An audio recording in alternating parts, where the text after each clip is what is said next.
परम आदरणीय लता जी, आपको प्रणाम करता हूं। चरण स्पर्श।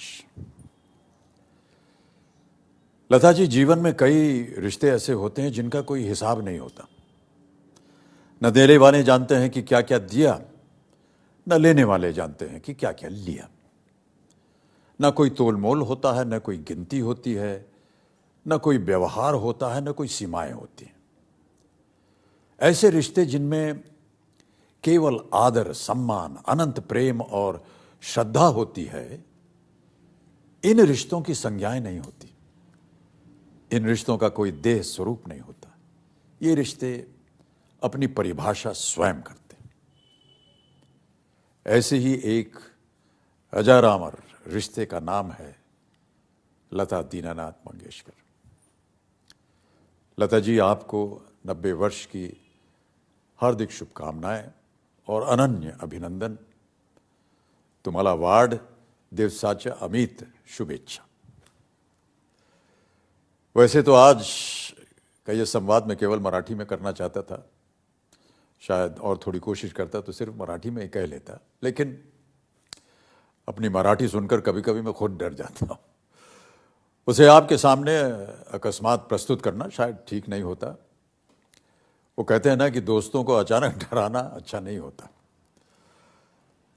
और फिर एक बात यह भी है लता जी कि मराठी हो या हिंदी, पंजाबी हो या बंगाली, अवधी हो या उर्दू, सारी भाषाओं में एक अजीब शर्त होती है कि केवल उतना ही कहो जितना शब्द कह सकते हैं। अब बताइए, जिन भावनाओं के लिए शब्द ही ना मिले उनका हम क्या करें? निशब्द रिश्तों को बयान कैसे करें?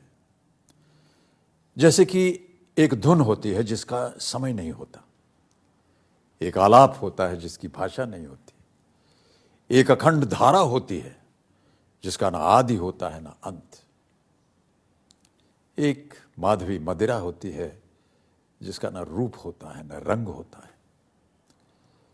इस तरह भाषाओं से मुक्त निशब्द रिश्तों के प्रशांत आत्मा की आवाज आप हैं लता जी। मैं मानता हूं कि साहित्य, कला और दर्शन शास्त्रों से हमारा व्यक्तिमत्व बनता है। वो हमारे चरित्र की नींव होते हैं। कवि, लेखक, शिक्षक और गुरुओं के द्वारा वे हमारे जीवन का अविभाज्य अंग बन जाते हैं। आज भी जब मन चल विचल होता है तब मैं बाबूजी की रचनाएं पढ़कर शांत हो जाता हूं। चंद शब्दों की कविता पूरे अस्थिर चेतना पर भारी पड़ जाती है। बस शर्त यह होती है कि मन उस कविता को स्वीकार करने की स्थिति में हो।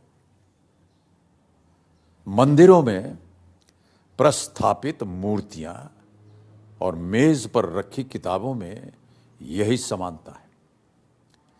अगर भीतर की भाषा समझ में आए तो देवता है, नहीं समझ में आए तो मिट्टी है।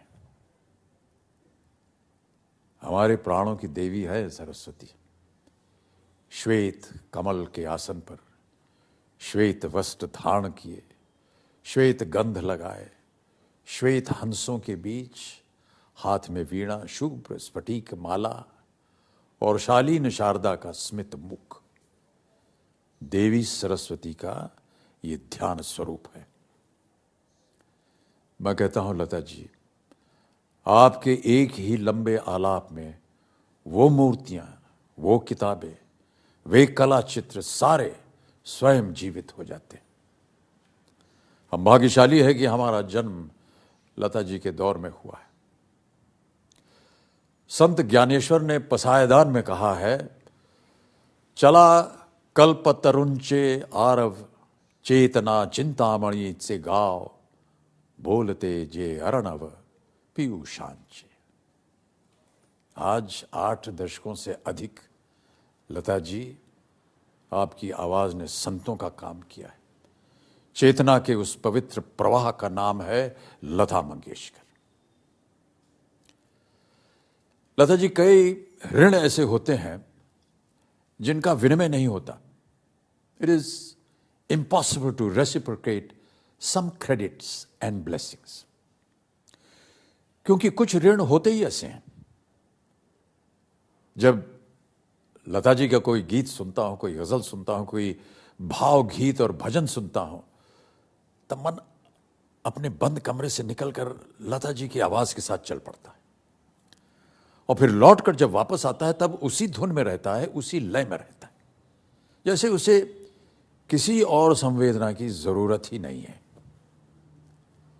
यह ऐसा ऋण है जो हम किसी जीवन में चुका नहीं सकते और फिर ऐसे ऋण चुकाए भी नहीं जाते, उन्हें सिर्फ शीश झुकाकर स्वीकार किया जाता है।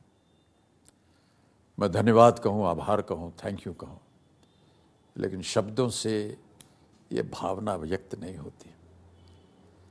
दैवी शक्तियों का उपकार नहीं माना जाता, सरस्वती की पूजा होती है, सरस्वती का सत्कार नहीं होता।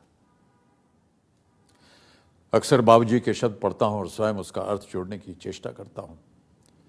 यदि बाबूजी साथ होते तो घूमकर पूछ लेता, बाबूजी यहां क्या कहा है? मां होती तो उनके पास बैठकर कहता, मां सुनो मैंने आज एक धुन सीखी है। होते तो, होती तो, मगर है नहीं। 77 वर्ष में मैंने यह सीखा है कि जिन ऋणों का विनिमय नहीं हो सकता उनका सम्मान तुरंत करना चाहिए, चाहे जैसे हो सके वैसे हो। टूटे फूटे शब्दों में हो, चरण छूकर प्रणाम हो, हाथ जोड़कर नमस्कार हो, आधा अधूरा ही क्यों ना हो, लेकिन तुरंत होना चाहिए।